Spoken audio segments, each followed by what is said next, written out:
going on, guys? Lawson Turner back with another episode of the Cover 2 podcast. Now, we're going over last night's action. A little bit of a deep dive in the Knicks defending home court over the Indiana Pacers. This game was at. I'm at a loss for words on how the Knicks continue to do this.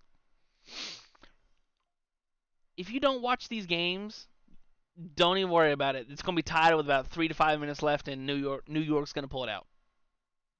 That's what I believe. I think they have the most clutch player in these playoffs thus far in Brunson.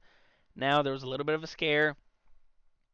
It got reported as a foot. It looked like a hand, a hammy, a groin, and it got reported as a foot. He played the first 8 minutes. He checked out, didn't return until the second half, and looked like he didn't skip a beat. He looked just as efficient as he always has been.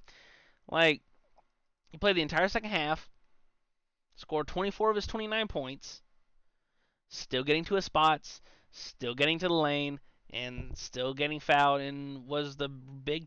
Him and Dante DiVincenzo were the two big superstars in the second half, because this was a game in which they were down 10 early. They were down 10 early because Tyrese Haliburton was on fire, hotter than fish grease. Man was just, he couldn't miss, could not miss.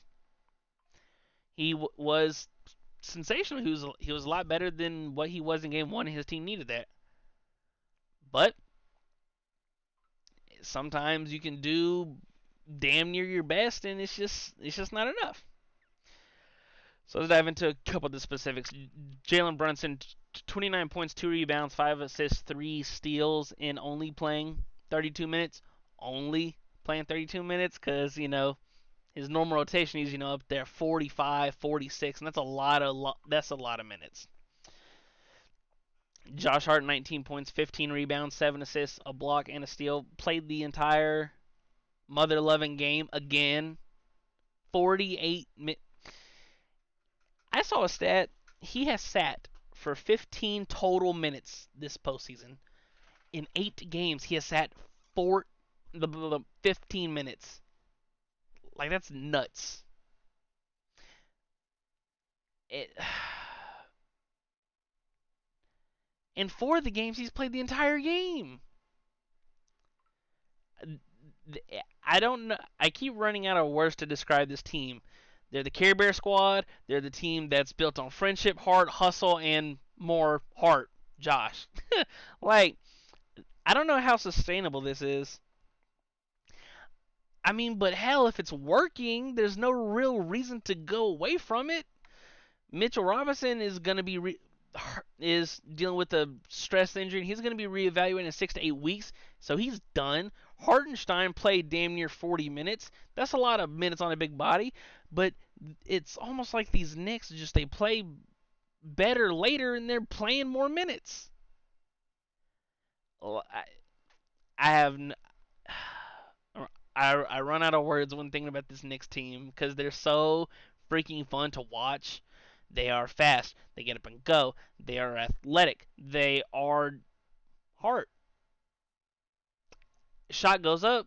Josh Hart crashed the glass.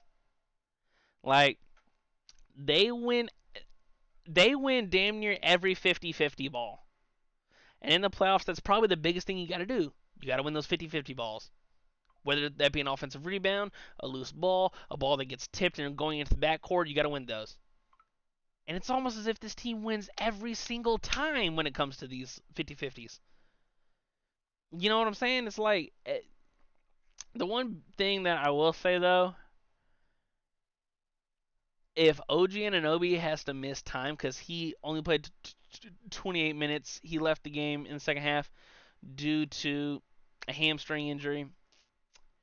That's going to be a big loss because he was awesome in the 27 minutes he played. 28 points, 4 rebounds, 3 assists. It was awesome. 10 of 19, 4 for 7 from 3. Like, he was doing everything he could, and he was another big reason that they ended up. So, to set the stage, Indy's up 10.5.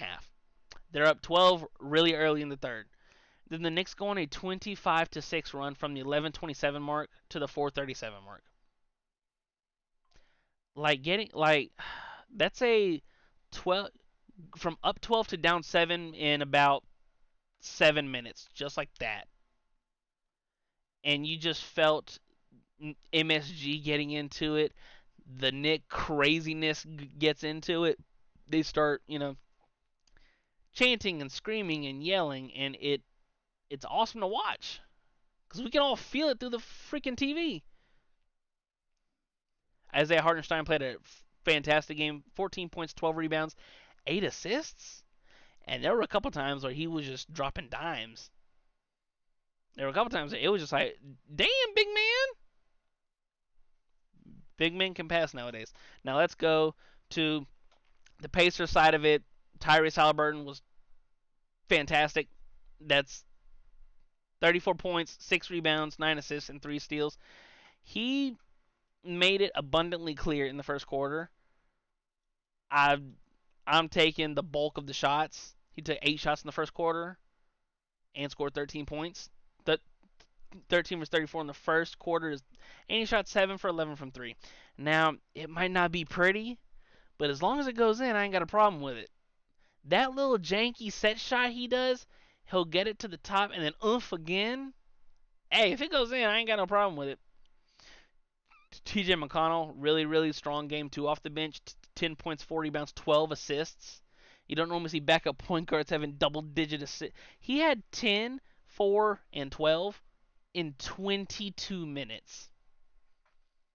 Like, he had 12 assists in 22 minutes. That's nuts. He was a plus 10 when he was on the floor as well. I thought Obi Toppin played well. Again, in 19 minutes, 20 points, 3 rebounds, 1 assist, and a steal. Fantastic. For the bench discrepancy, I'm going to get into it after I talk Pascal, because the first 2 games of the playoff, the first 2 games of the playoffs against the Bucks, he was unguardable. Anything down low, anything in the mid range, was even hitting corner threes. And it's like, against the Knicks, where's he gone? Like, in game 1, 19.6 rebounds, 5 assists is good, but I need more from a good player who can. He's not their only defender, but he's long enough he can give OG some problems. And OG was, when he was on the court, he was getting whatever he wanted. Pascal had 14 points, 9 rebounds, 2 assists, 7 of 18 from the floor, and 0 for 3 from 3. Now let's get into some team comparisons. The Knicks shot 49 of 86. That's 57%. It's going to be freaking hard to beat a team that's shooting 57% from the floor. And they shot 14 for 30 from 3. That's 46.7%. Let's go to Indiana.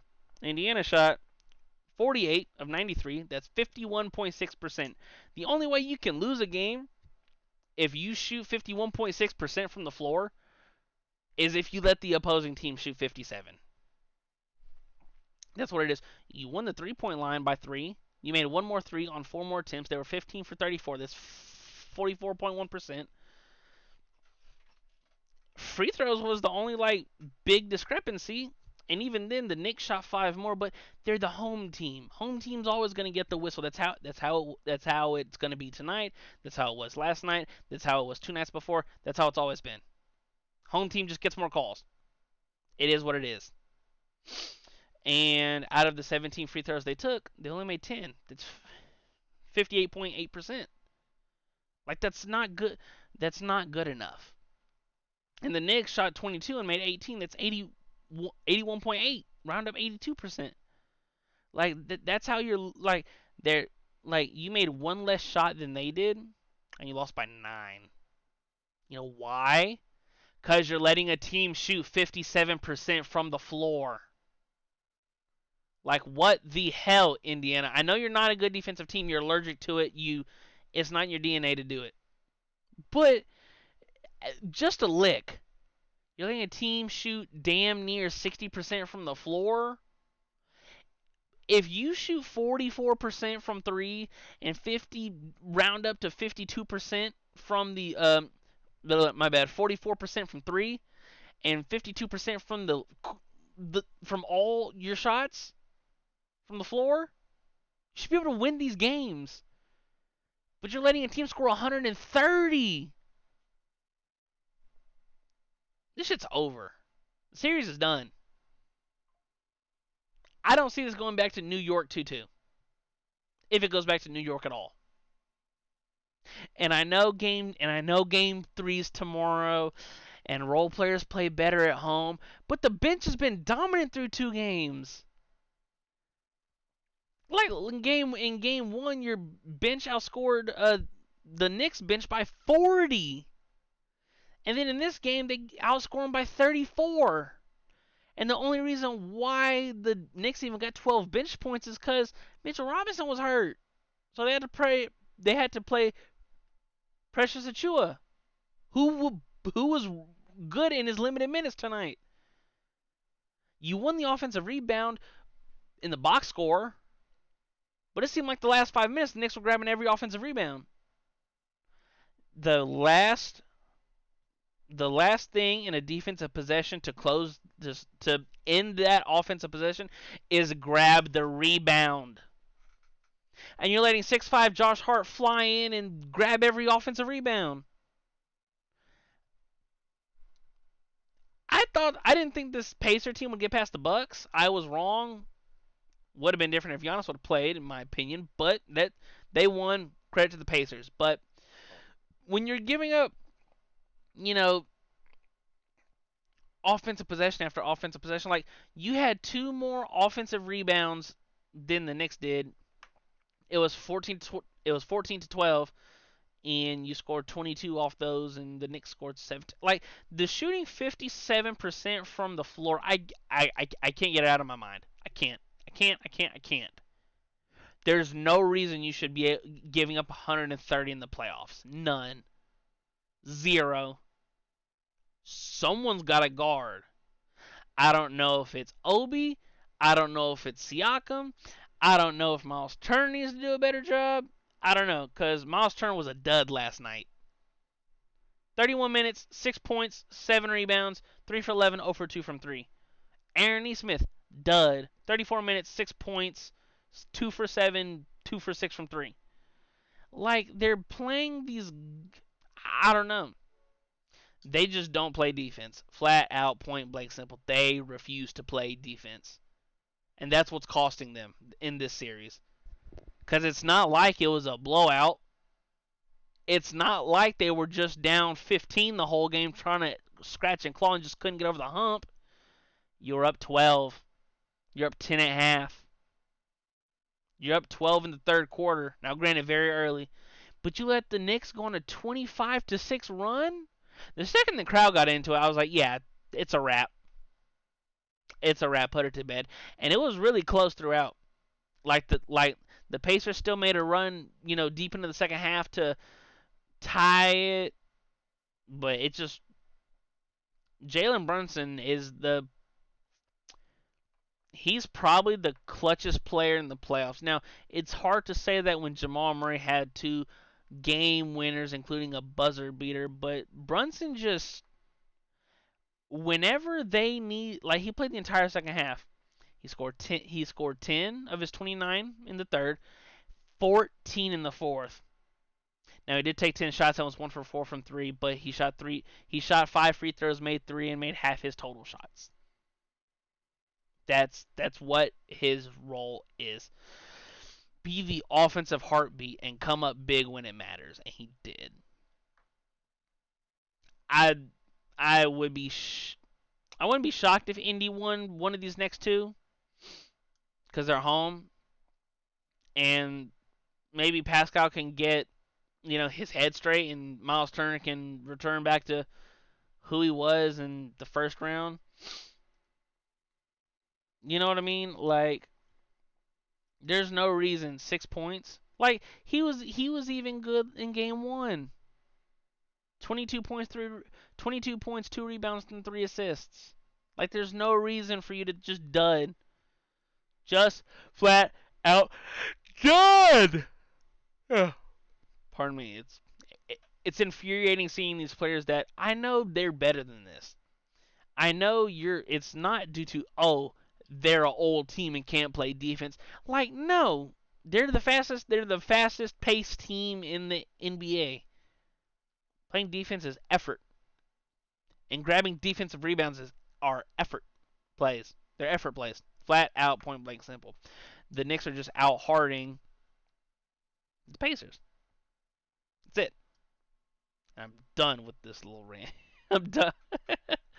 That is all I have for. That's all I have for you guys in this video. Be sure to check us out on Twitter at thecover2pod26, spelled TO on Twitter. Link will also be in the description for the Cover 2 podcast.